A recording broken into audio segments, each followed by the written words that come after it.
Hello everyone, কেমন আছেন সবাই? আশা করছি সবাই ভালো আছেন, কিন্তু আমি ভালো নেই। আমার চোখ মুখের অবস্থা দেখেই বুঝতে পারছেন। আমার দুষ্টুর কাল সারা রাত একটুও জ্বর কমেনি। ছেলে প্রচণ্ড জ্বালাতন করেছে, ও নিজেও ঘুমাতে পারেনি, এত পরিমাণ জ্বর। ওষুধ খাওয়াচ্ছি, কিছুতেই জ্বর নামছে না।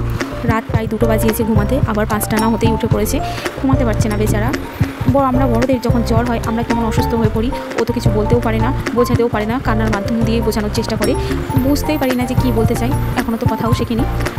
পাশের বাড়ির ঠাকুমা ওকে নিয়ে গেছে, ওই সুযোগে আমি বাসি থালা বাসনগুলো মেজে বসে নিচ্ছি। 10টার সময় ডাক্তার আসবে, 10টার মধ্যেই আমাকে পৌঁছাতে হবে নার্সিংহোমে। ভাবছিলাম আজ সকালের প্রচুর ভালোই ওয়েদারটা ছিল, কাচাকুচি করবো, কিন্তু উপায় নেই। ছেলেকে আগে ডাক্তার দেখানোটা বেশি ইম্পর্টেন্ট। কাপড় জামাগুলো এক জায়গায় গুছিয়ে রাখছি, রেখে যাচ্ছি, বাড়ি এসে সময় পেলে কেচে নেব।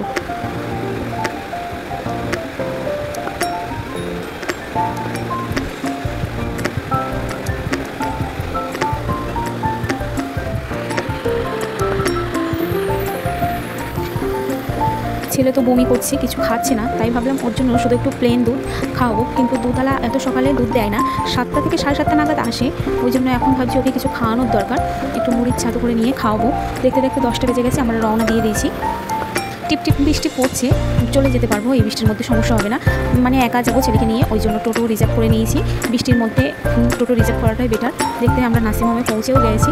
পৌঁছে যাওয়া মাত্রই দেখো এত জোরে বৃষ্টি নামছে, মানে সে কী বলবো, এত সুন্দর সকালে ওয়েদার ছিল, আর এইরকমভাবে নিমিষের মধ্যেই যে এত বৃষ্টি আসতে পারে কল্পনার বাইরে। ডাক্তারবাবু ঢুকে গেছে, আমরা ডাক্তার দেখিয়ে বাড়ি ফিরেই দেখো আবারও বৃষ্টি শুরু হয়ে গেছে। এত বৃষ্টি আমাদের উঠানের চারিদিকে ভরে গেছে।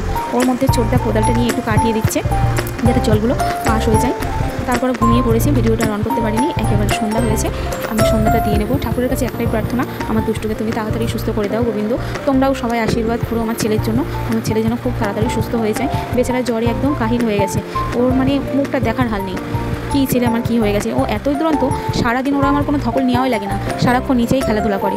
আর এমন জ্বরে খিটখিটে হয়ে গেছে, সারাক্ষণ শুধু কাঁদতেই আছে। আজ ভিডিওটা এখানেই শেষ করছি। সবাই ভালো থাকবেন, সুস্থ থাকবেন, টাটা।